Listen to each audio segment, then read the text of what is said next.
Hey, it's Sri here, and in today's video we're going to talk through the 3 steps that you need to take to begin to save your marriage right now if you're on the verge of a divorce. Now before we dive in, I just want to let you know that I'm opening up some limited spots for my free masterclass, which walks you through the 3 steps that my client Sarah used to be able to save her marriage in less than 60 days. You're going to absolutely love it.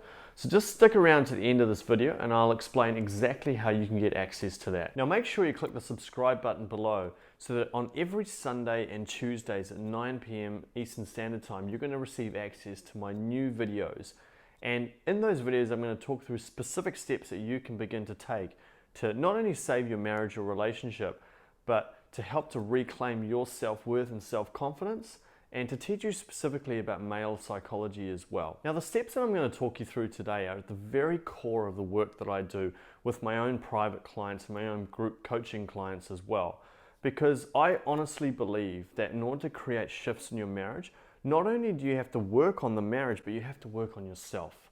And so it's about creating real and authentic changes and shifts, because otherwise it's never going to be a sustainable approach.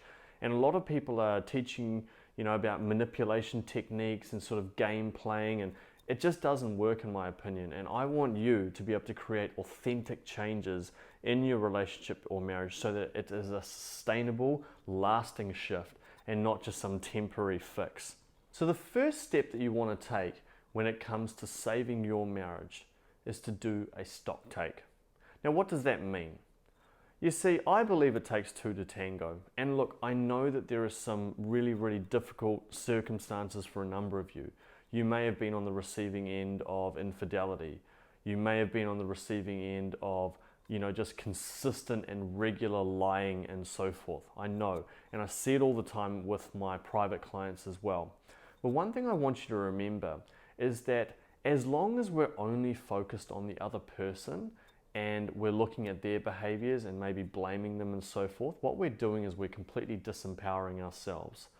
So the first thing you want to do is a stock take, which is to say that you want to take the time to understand the marriage as a whole. So if you look at the last, 20 years, 10 years, 5 years, 2 years, however long you've been together for or married for, you want to look at it and say, how did I show up in that relationship? And were my husband's or partner's needs being met during that time? Because a lot of the time we look at these relationships and marriages and we think, how did this happen? It just randomly happened. He just went off and cheated. He just went off and disappeared or asked for a divorce or whatever. And what that does is it creates a state of confusion. And we're wondering, how does this happen? How has he just made this decision? This is ridiculous. And I understand how frustrating that is. But the best thing that we need to do, and the first step in any kind of transformation, is awareness. So we need to understand, how did we show up to the relationship? Were there any areas that, we were maybe a little bit critical at times? Were my husband's needs being met? And so on. Now listen, this is not about, you having to do all the work and him not doing any work or anything like that. This is about making sure that in any area of your life, whether that be health, relationships, finances, whatever, you've got to take the lead and you've got to take responsibility. And when you take responsibility and ownership of it, then you're able to take the steps that you need to in order to move forward and, make the progress that you need to make. So important to do this. And I see so many people get into that headspace of trying to blame the other person, and it's just not going to work. Now, equally, you don't want to blame yourself. This is just about taking responsibility and saying, well, how did I show up? Because it truly does take 2 to tango. Now, as I said, there are some exceptions to the rule, okay, if we're dealing with narcissists and so forth, but all things being equal, if you are dealing with a good man, a lot of the time they get to this place because certain needs are not being met. So if you can understand that and recognize, what are the areas that maybe I didn't show up as fully as I did? Was I spending too much time with the kids and maybe not putting the time and the energy into the marriage? Was I caught up in work, etc., etc.? If you can honestly look at that within yourself, then that puts you into a place of empowerment. And that is the greatest place that you can be at, because that's going to allow you to recognize, okay, how do I need to show up fully moving forward? I know that it might be really, really hard to hear some of this because it's so natural for us as human beings to get defensive when, someone's telling us to look at ourselves if our husband's cheated.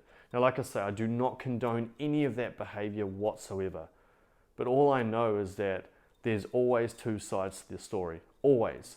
And so we can at least understand what's happening in our world. Then you have the ability to be able to make some of those shifts within you. Now, the second step that you can take is to create a safe space for your husband or partner.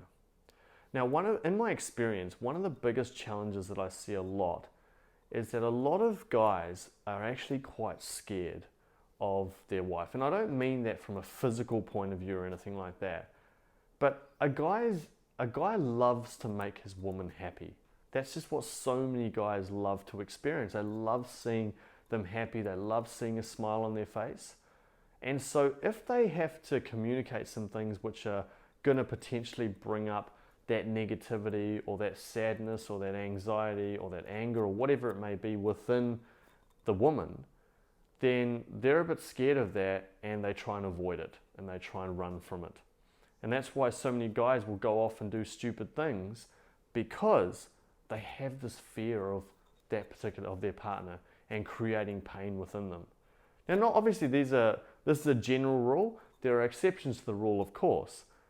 But if you can learn to create a safe space for your husband or partner, that's going to be really, really powerful. Because here's the thing, a lot of guys are really, really scared to confront and deal with their emotions.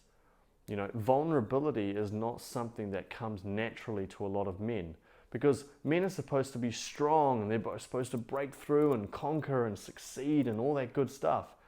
And then they're having to deal with emotions which are scary for them in a relationship. So what do? They don't want to deal with that.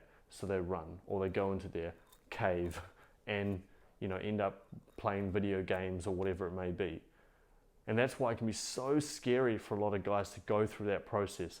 But if you can create a safe space for your husband or partner so that they can express themselves in the way that they need to, or they know that they can say whatever it is that they need to and know that you're going to be okay, or you're going to at least empathize and understand with what they're going through, then that's going to give them the freedom and the space to be able to do so. Now, just quickly, below in the comments section, if you could just answer the question, what do you find the hardest about creating a safe space for your husband or partner?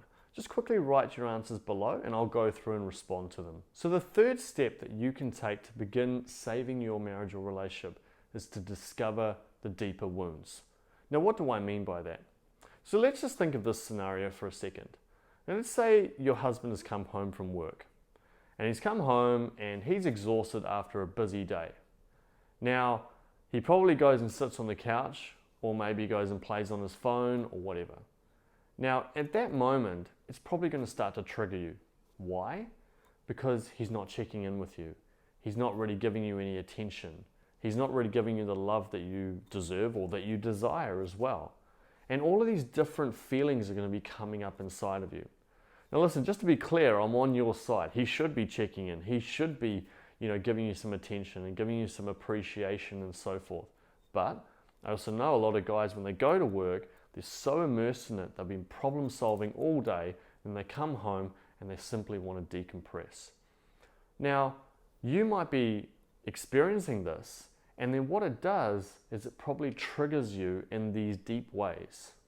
Now, the thing is that when you're going through this, rather than actually looking at his behavior, what you want to be doing is going deeper inside of yourself and understanding, okay, what wounds are these actually triggering in me?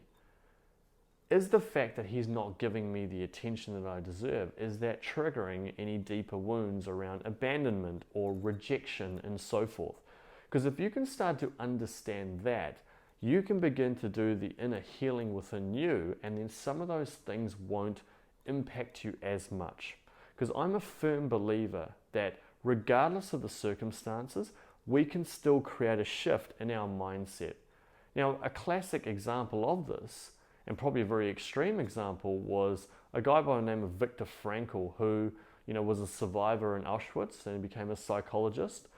And he talked about how he was able to find meaning amidst the most horrific events in probably the history of the world. And it was such a horrible experience, but he was able to find meaning. Now, if he can find meaning in that and find a sense of purpose to some extent, we also can find a different mindset or a different approach to our personal circumstances, especially in relationships.